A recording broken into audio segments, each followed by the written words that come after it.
میرے آقا اعلی حضرت رحمت اللہ تعالی علیہ کچھ اس طرح فرماتے ہیں، جو دنیا میں کسی کے تقریباً 3 پیسے دین مثلا قرض دبا لے گا، بروز قیامت اس کے بدلے 700 با جماعت نمازیں دینی پڑ جائیں گی۔ تو 3 پیسوں کے بدلے 700 با جماعت نمازیں مقبول، انڈرسٹوڈ ہے، مقبول نماز کہاں سے لائیں گے؟ نتیجہ کیا ہوگا؟ اگر نیکیاں نہیں ہیں، نمازیں نہیں ہیں، اس کے گناہ متھے تھوپے جائیں گے، وہ جہنم میں ڈالا جائے گا۔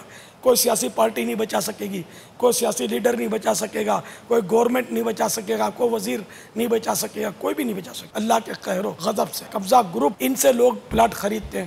ارے یہ اتنا نہیں سوچتے کہ قبضہ گروپ سے جو ہم پلاٹ خرید رہے ہیں، یہ پلاٹ خریدنا کیسا؟ کسی یتیم کا ہوگا، کسی بیوہ کا ہوگا، کس بیچارے شخص، ٹھیک ہے، اربوں پتی آدمی کا یہ پلاٹ ہو، تب بھی کوئی قبضہ گروپ والوں سے خریدنا جائز تھوڑی ہو جائے۔ ڈھونڈتے ہیں پاپا، ایسے پلاٹ ڈھونڈے جاتے ہیں، ہاں سستے مل جاتے ہیں، ہاں سستے مل جاتے ہیں۔ ان کا جنہوں نے قبضہ کیا ان کا روپیہ گیا نہیں، ہاں ان کا روپیہ گیا ہوتا ہے بابا۔ ان کے بھی جن اداروں سے انہوں نے ترکیبیں بنا کر جو قبضہ کیا ہوتا ہے، جو کہ پیچھے آنکھ کے آڑے کان کرتے ہیں، ان کو انہوں نے پیسے کھلائے ہوتے ہوں گے، اور پھر یہ اس طرح کر کے بیچ دیتے ہیں، فائلے وائلے بنا کر۔ درست فرما رہے ہیں، یہ بھی ایک بہت بڑا گروپ جیسے کہ لگتا ہے مافیا، بہت بڑا مافیا ہے یہ خریدنے والے بیچارے بس ظاہر ہے کہ وہ من کو منا لیتے ہیں، یار اپنے تو پیسے لے کر لے رہے ہیں۔ پاپا سمجھتے ہیں بابا، کوئی بھی ناک سے نہیں کھاتا، پتہ ہے کہ اس کے ساتھ والا پلاٹ 50 لاکھ روپے کا ہے، یہ 15 لاکھ کا مجھے مل رہا ہے، تو 15 لاکھ ایسے ہی مل رہا ہے یار۔ مگر یہ خریدنے والے بھی عام طور پہ یہ اچھے لوگ نہیں ہوتے، اس طرح کا جو کریے، یہ تو اچھے تھے تو برے بن ہی گئے کہ انہوں نے یہ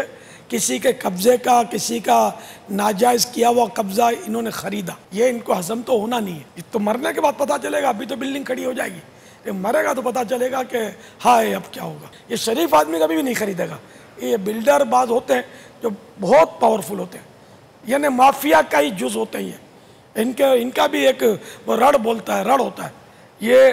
یہ لوگ پھر رشوتیں کھلا کر کاغذات بھی بنوا لیتے ہیں، سب کچھ یہ کر لیتے ہیں۔ اس طرح یہ بہت برے بندے ہیں، اور ان کی آخرت میں بہت مطلب یعنی کہ خواری اور ذلت ہے۔ اللہ کرے توبہ نصیب ہو جائے اور سچی توبہ کریں۔ توبہ کے ساتھ ساتھ تلافی ضروری ہے۔ جن کے اس طرح کے پلاٹ بھلے انہوں نے کاغذات بنوا لیے، یہ پلاٹ پھر بھی اسی کو دینا پڑے گا، بھلے عمارت کھڑی ہو گئی۔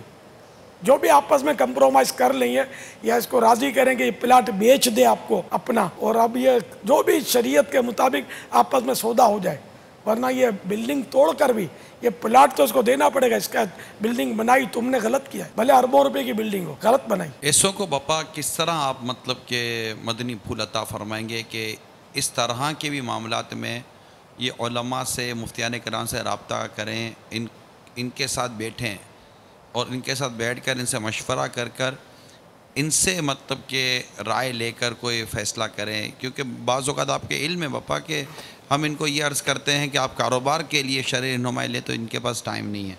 تو جو اس طرح کے فراڈ میں یا ڈوب جانے کی صورت میں اس طرح کی چیزیں آتی، تو یہ ڈرتے ہیں کہ یار یہ فیصلہ مطلب یوں ہو جائے گا، یوں ہو جائے گا، یوں ہو جائے گا مارکیٹ کے اندر۔ تو عموماً ایسا طبقہ علماء کی طرف، مفتیان کرام کی طرف بڑھتا نہیں ہے۔ وراثت کا مسئلہ ہو تب بھی کئی گھروں میں بیٹھ کر اور بڑوں کو اس طرح کے لوگوں کو انوالو کر لیا جاتا ہے۔ بہت سارے ایسے میٹر ایسے ہوتے ہیں جس میں علماء کو رابطے میں نہیں لیا، جس کو یہ انگلش میں بولتے ہیں علماء کو آن بورڈ نہیں کیا جاتا۔ اگر علماء کو یہ لیں، اپنے ساتھ ملائیں، ان کے سامنے سچویشن رکھیں، تو آپ کو نہیں لگتا بابا کہ فیصلے بہت اچھے اور خوبصورت انداز سے ہو؟ چاہے طلاق کا مسئلہ ہو، اس طرح کے جو بھی قرضے اور یہ ڈوبنے یا نہ ڈوبنے کے حقوق العباد سے متعلق خاص طور پر آپ جو اس وقت توجہ دلا رہے ہیں، تو علماء کو یہ قریب کریں اپنے، اس کے لیے کیسے ان کو سمجھایا جائے؟ قرآن کریم میں حکم ہے فَاسْأَلُوا أَهْلَ الذِّكْرِ إِن كُنتُمْ لَا تَعْلَمُونَ، تو تم نہیں جانتے تو جاننے والوں سے پوچھو۔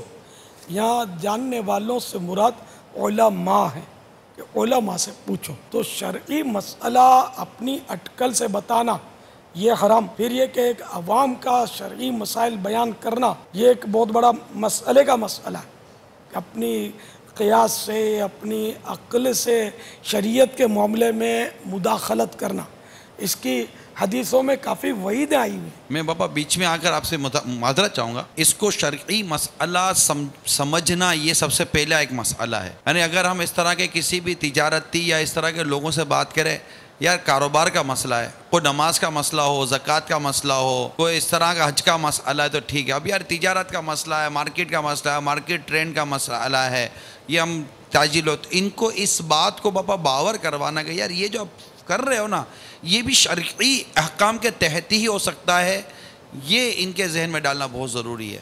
جو اپنے آپ کو مسلمان کہتا ہے تو اس کا ہر معاملہ یہ شریعت کے دائرے میں ہی ہونا ہے. تجارت ہو یا نوکری ہو، نوکر بننا ہو یا نوکر رکھنا ہو، دکان ڈالنی ہو یا ہول سیل کا کاروبار کرنا ہو، عمارت بنانی ہو یا ایک جھگی بنانی ہو، اس کو ہر کام میں یہ پابند ہے.